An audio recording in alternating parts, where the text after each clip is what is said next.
Hello, everybody. Welcome to another exciting episode of Jimmy's Jambox. We're back at it again, and we're going to get on into it. But before we do, as always, please make sure to like, subscribe, push all the buttons, do all the things. You know, I don't know where they are, but you do, and I trust you. And with that being said, here's a quick word from our sponsors. Organic herbs and botanicals, skincare and edibles, wellness for body and mind. The Brothers Apothecary. Fine teas and remedies. Ronald Records. From indie gems to classic hits, discover the heart of local music.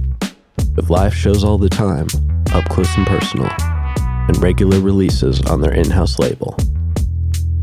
Ronald Records. Supporting the community, one track at a time. All right, thank you all so much for watching. Again, shout out The Brothers Apothecary, Ronald Records, and Portland Water. Thanks for keeping us hydrated. And with that being said, let's go ahead and get on into it. Here is today's guest. Yo, peace, Bryson the Alien. Hello. Yo, Thank you so much for joining us. happy to be here. Yeah, why don't you tell us a little bit about, who you are, where you're from, what you do. Give us that Tinder profile of your involvement with music. No doubt. I'm a hip-hop artist based in Portland, Oregon. Been there for about 10 years or so now. Gotcha. Where'd you come from initially? I'm from Ohio.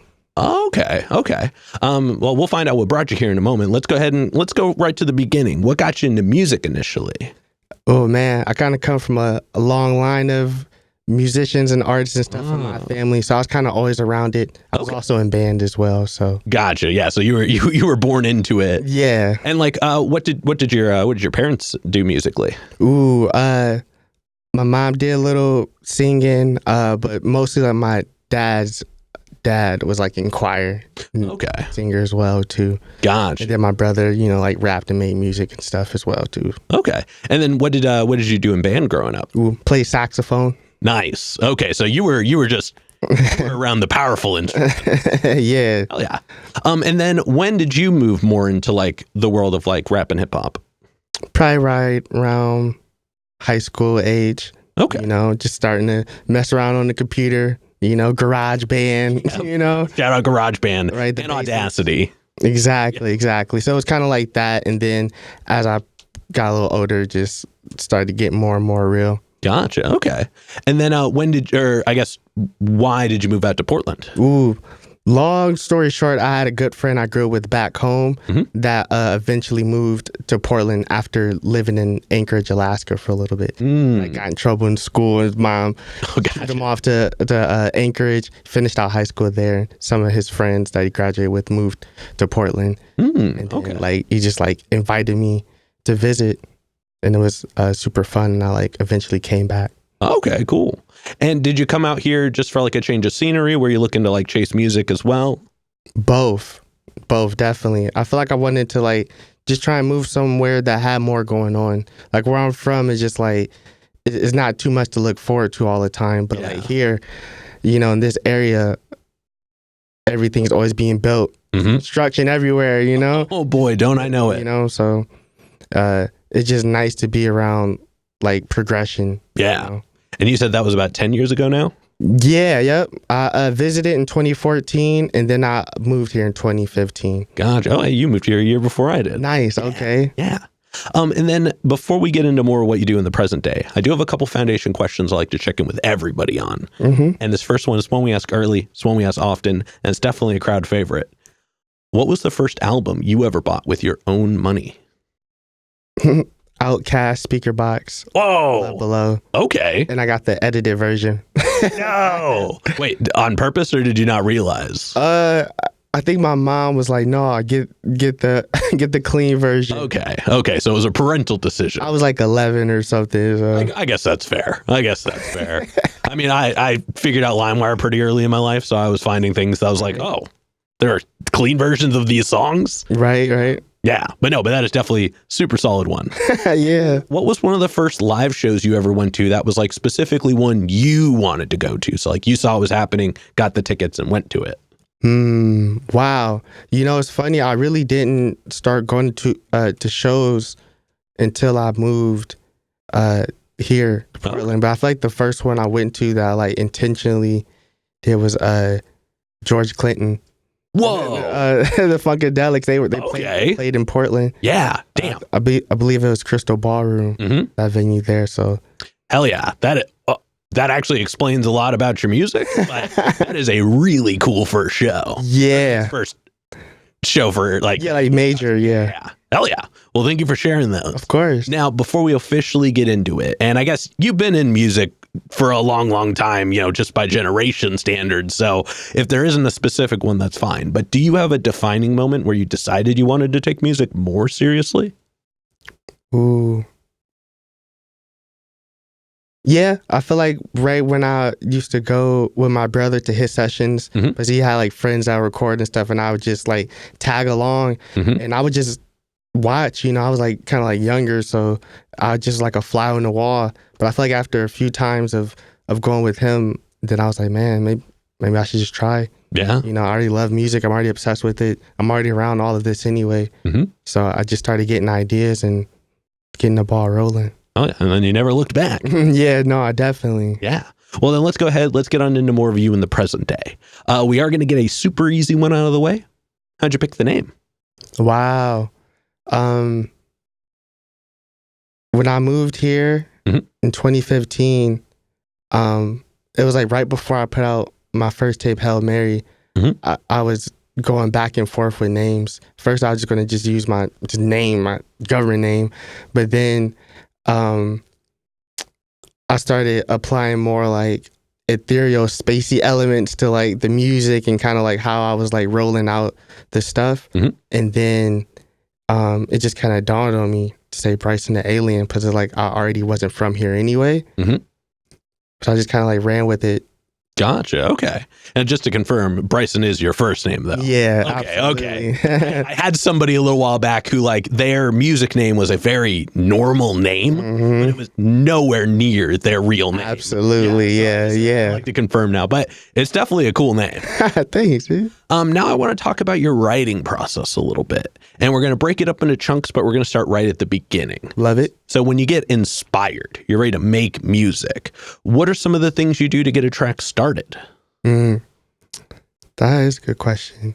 I definitely, first thing, just lock in wherever I'm at in the studio, kind of get everything kind of set,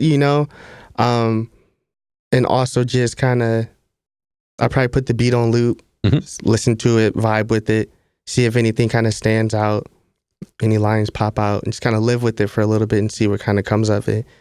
Then once kind of the lines start coming, I can kind of like refine things. And then I feel like most importantly is like eventually take a break and walk away from it. Yep. Maybe sleep on it, maybe bring someone else in and just like, hey, kind of get some sort of more energy involved with it. Yeah. So, additional perspectives. So yeah, it's more so just kind of like preparing the space for something to happen. God. Not like going in there just like freestyling and nothing like that. It's more so just like just sit there with the song and just see what happens. Yeah, settling into it. Yeah, absolutely. And then do you as far as getting the words out, are you a pen and paper guy? Do you use your phone? Do you come off the top? Like, how do you usually go about getting the words out of you? Yeah, I feel like my first tape, Hail Mary, was the last time like I like wrote down every single lyric on a piece of paper. Oh man, that was a while ago. Yeah, but I had a dog and just kept eating like all my my homework. Yeah. He kept eating it, but now I just like use a notepad on my phone or something like that. Okay. And every now and again, I might just do it from memory or just like punch in and do, but it's like very rare. Most of the time I will like write a verse, rehearse the verse, make sure I like it, show someone else, you know what I mean? And then go and like record it, Gotcha. Okay. And are you doing a lot of your recordings at home? Do you have like a studio that you primarily like interact at? Yeah, I got a little situation at home now, right, in 2020, when all that went down, I kind of like was forced to make space in my home for it.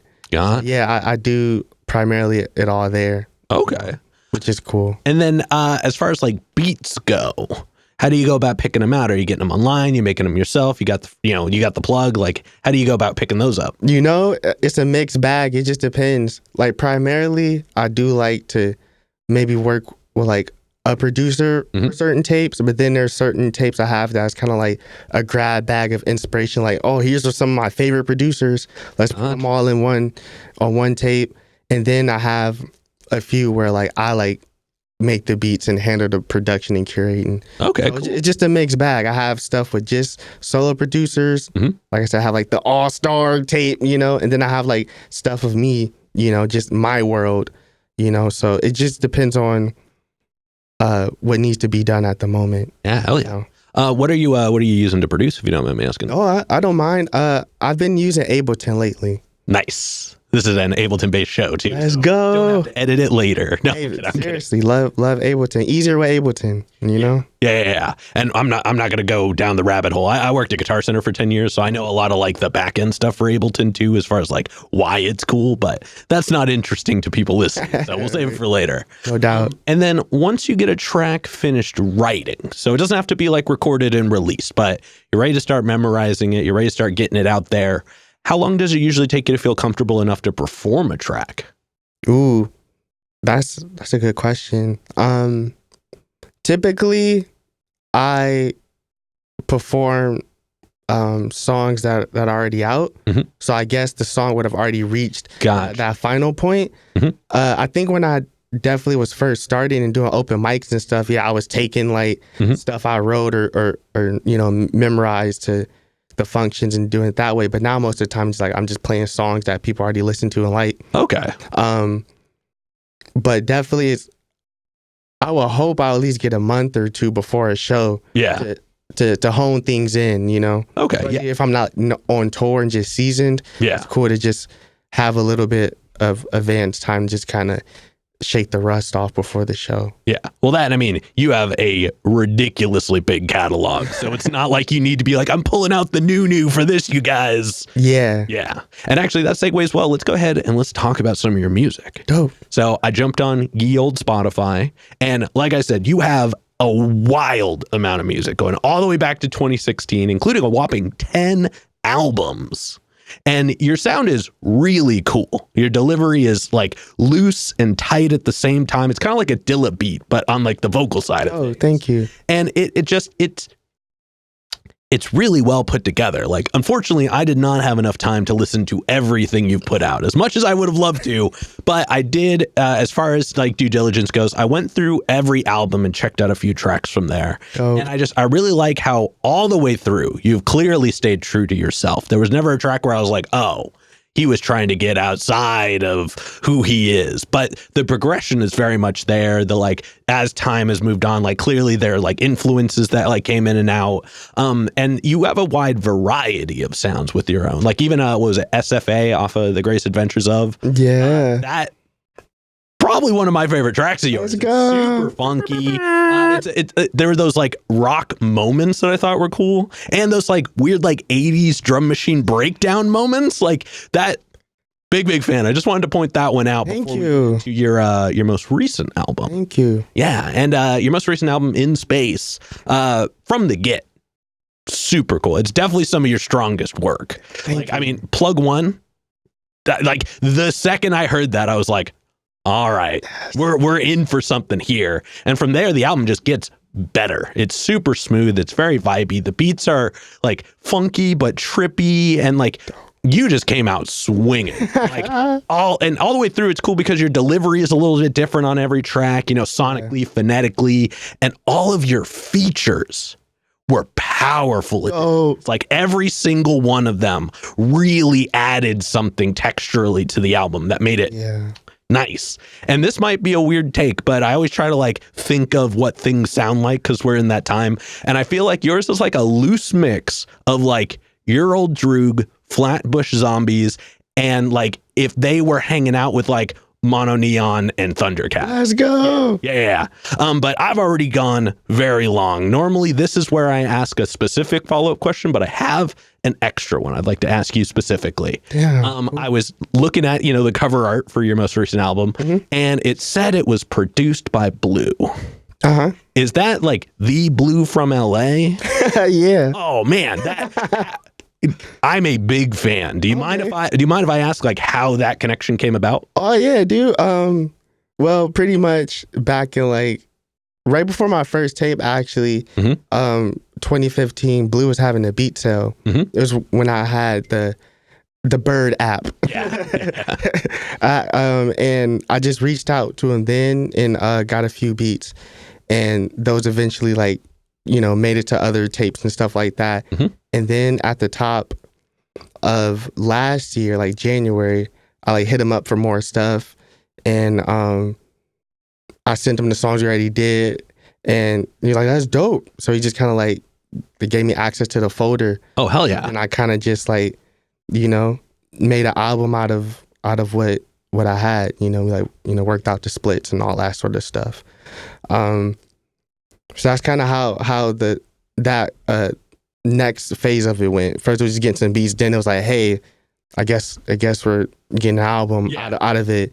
And then I've met him a few times already, as a fan and stuff. Yeah. But then like this recently, like past October, he was in town. He played Mississippi with Fashawn and Exile, and got to see him in person. Get the official stamp. Yep. Like yo, this is tight. And had him sign my vinyl for like the third time. I bring the same one every time. Every time, they just do something different. Oh, that's actually an interesting concept. I never thought of it. I know. I know, right? I'm saying too much, huh?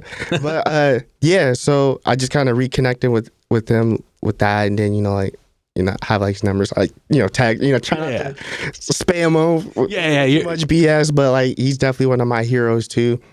And it's a blessing. Like he claims he doesn't even really make beats anymore. So like this could be like some of the last like of his stuff. Yeah. He might not put out another fully produced thing unless it already exists or something they're working on. Who knows? Yeah. He's a Jedi, so very much he can pull out anything. Yeah. But it's a blessing to honor.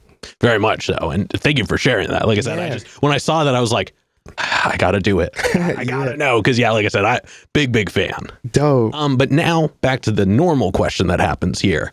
And again, I know you have so much music. So if you want to say a few of them, you can. But out of all the music you have available, what are some of your favorite tracks to perform? Nice. I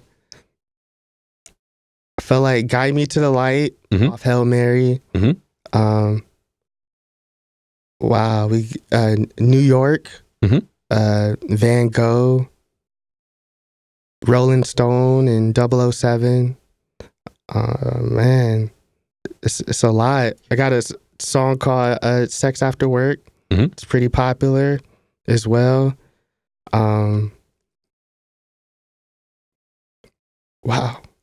See, I was going to be honest. I was more curious how many songs you were going to list because there's so many. Yeah, it's definitely interesting at this point now, just having like 20 songs. You know what I mean? Like it really I could go for a while as long as people are interested.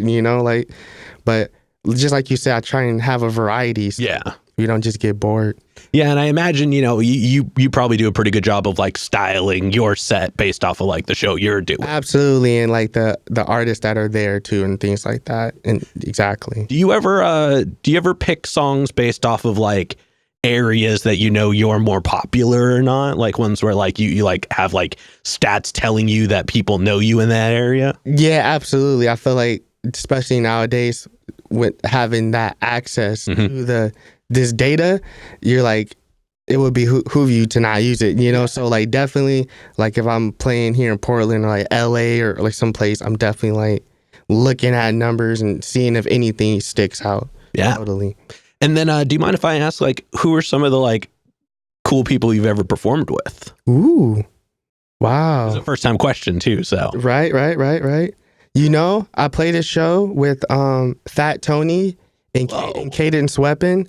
They're super cool dudes. Oh my God. Those dudes a lot. Fat Tony is like, he's a really dear person to my heart. And shout out him. You know what I mean? But those two dudes are awesome and hope to play more shows with them. Wow. That is a question I don't get too often. It's funny. I really enjoy playing with like rock bands here in Portland. Mhm. You know, like I feel like my music kind of goes well with that sort of scene. Like I actually started playing. They just threw me on rock bills when I first got here. Mhm. Like I had to graduate to play hip hop shows. Yeah. Like they were. I was gonna say that's very Portland. Yeah, they were Very throwing me Portland. on the grunge chitlist circuit for a while. Mhm. But then then I graduated to that, man. But yeah, I feel like Fat Tony for sure. I feel like we're overdue for some more stuff. Hell yeah. Well, definitely looking forward to that if you do it again. Yeah. Now I want to take a moment, then I want to kind of zoom out and look at kind of more music as a whole. Mhm. What are some of the things you're listening to right now that you enjoy or you're finding inspiration in at the moment? Wow. Feeling a lot of inspiration with comics nowadays for sure. Okay. Like comic books. Oh, I thought you meant comedians. Oh yeah. Well, definitely comedians too though. I'm glad you said that because I like comic books and comedians because I feel like comedy is very similar like to hip hop. You're kind of like you're on stage. Mhm. At least in my sense, there isn't a backing track or anything. It's like you, the microphone, and the people. Yeah. And you gotta like win them over with something original too. Oh yeah, it's heavily based on like crowd interaction. Exactly. It's not like a play where everybody is supposed to be quiet. Right. So I feel like a lot of that, definitely. But going back to what you were saying, you said you were like into inspiration was coming from like comic books as well. Mm-hmm. Yep. Lot of comic books. I love Doom, MF Doom. Yep. Could always he's a well of inspiration as well. I've been listening to a lot of jazz too. A lot of jazz because it's just on the radio station. Just I just was it KMHD? You know, I'm the worst with my car doesn't really do radio. It's always like playing off of what I like plug into it. Right. So definitely just trying to listen to as much mind-bending, experimental stuff as possible, Gotcha. Okay. Well, I mean, that, given your music, that definitely makes a little bit of sense. Yeah, just trying to just stretch my brain and, return to your favorites, but just try and elevate with it. Yeah. All right. Now, before we move into the next portion, the next question I have is probably the densest question in the interview. But we talked about, your experience with music, the actions, the reactions. But when it's just you and music, one-on-one, what does music give back to you? Nice. That's a really good question, man. I gotta say that off rip. I feel like it gives me a canvas to kind of analyze myself and my thoughts, and it kind of gives me the space and a platform to address things that I want to address. A lot of times I want to just kind of focus more so on myself and not talk about other people necessarily, because sometimes it's not fair if someone's not there to defend themselves. Yeah. I try and turn the mirror on myself and kind of just use it as a opportunity to be real with myself and be real with my fans and stuff, and just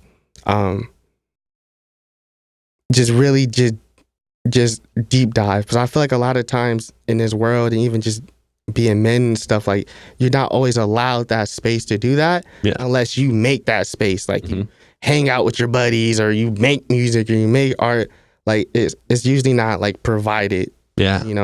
So music has kind of been a cool little way of therapy in a way. Kind of just being real with myself in that moment.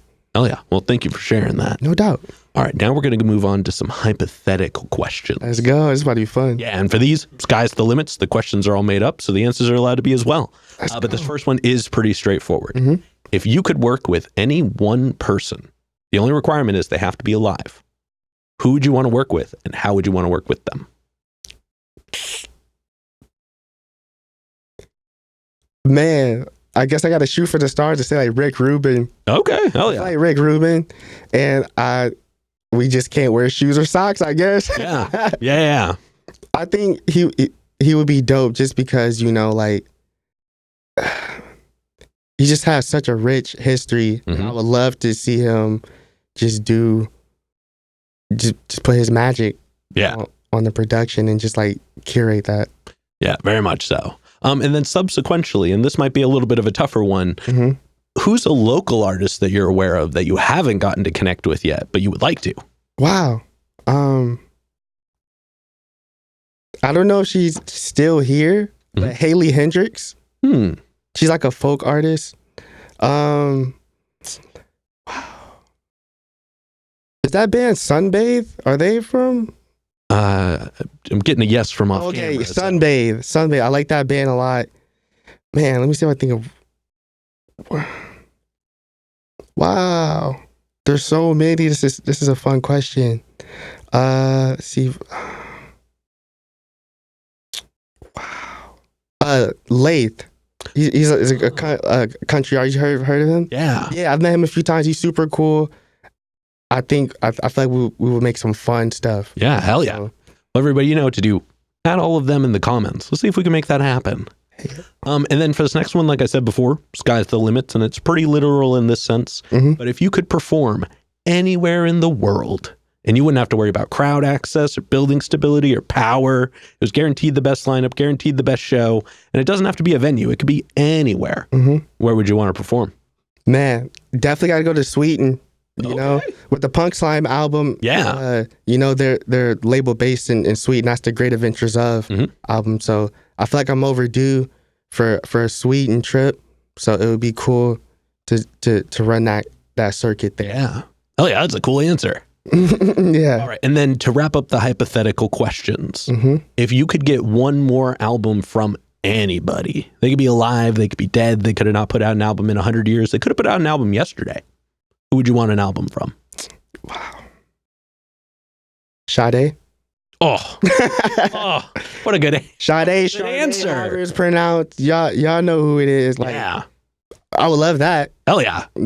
I would like take off work to listen to that. Oh yeah. I'm just putting on record. Smooth Operator is one of my favorite songs of all time. Oh yeah. Yeah. Like definitely like, if not top 3, top 5 for sure. Yeah, I grew up on that really heavy on loop, you know. Yeah. That was my life. That might be one of my favorite answers to that question. So I too. Thank you. Man. Yeah. One can hope. Yes. All right, but with that being said, we're going to go ahead and start wrapping this up. What can we look forward to between, let's say, now and June? Ooh. Oh wait, I guess we're basically in February now. Now in July. Wow. Yeah, I definitely may or may not have another collab tape. Okay. With a very, very dope video gaming producer. Ooh. I don't want to spoil it, but yeah, I'm gonna drop that. Oh yeah. Do you know roughly when it's coming out? Ooh, man, hey, if in my perfect world, if it came out in March sometime, that would be dope. You know what I mean? Like it's getting mastered right now. So, okay, so it's on its way. Yeah, like it's in the oven. Just gotta get some things approved. Make sure I didn't overstep my boundaries and the clearances and all the red tape. Just making sure I didn't go too crazy. I got you. But it's done, and I've been listening to it, and I would love to put it out soon. I'm gonna figure out more stuff within a week or so. Oh, rad. Well, definitely looking forward to that. Yeah. And then any shows or anything? Ooh. Not that I know of. Okay. Well, then for this next one, go and look straight at the camera. Tell everybody how they can find you. Yo, peace. It's Bryson the Alien. My name is my name on YouTube, Instagram. Also, my website, Some Aliens, SUMALIENZ.com. Some Aliens. Hey, I'm here. Swing. Hell yeah. And then any other plugs, any other shout outs, anybody else you want to put on while you're on here? Ooh. Shout out Out of Line Productions. Woo, woo, woo, woo. Holding it down. Just Portland in general. Like, it's a lot of beautiful music being made. And you guys got to tap in. Yeah, it's just so much. I feel bad not naming everybody, but I really feel like the Pacific Northwest is doing like some really historical music. Oh yeah, voodoo. Yeah. All right. And with that being said, I've got one last question to go. But before we do, I'm going to steal the camera for just a second. As always, y'all, please make sure to like, subscribe, push all the buttons, do all the things. You know, I don't know where they are, but you do, and I trust you. And one more shout out to the Brothers Apothecary, Raw Records, and Portland Water. Thanks for keeping us hydrated. And with that being said, the final question. And this is entirely up to your interpretation. But in all of music, what is an album you feel is more on the obscure side? It's a bit of a deep cut. It's when you think not a lot of people would know, but it's when you think everybody should know. There was this old African, what's his name? William Onyeabor. He's fire. I think, was Charles Bradley? Wasn't he like a old folk artist too? I think he like passed. Man, I feel like enough people don't know about Portishead. I'm gonna just say that. Ooh, hell yeah. Let's just say Portishead, but I don't know why they're just not mentioned more. Same. We just say Portishead. Oh yeah, that is a cool answer, actually. All right, but with that being said, we're going to go ahead and wrap this up. Thank you so much for joining us today. Yeah. What a blessing. Yeah. And this has been another exciting episode of Jimmy's Jambox. I'm Jimmy. Bryson the Alien. And we're signing off. Later, y'all. That's a wrap. This is not a podcast. This is a show.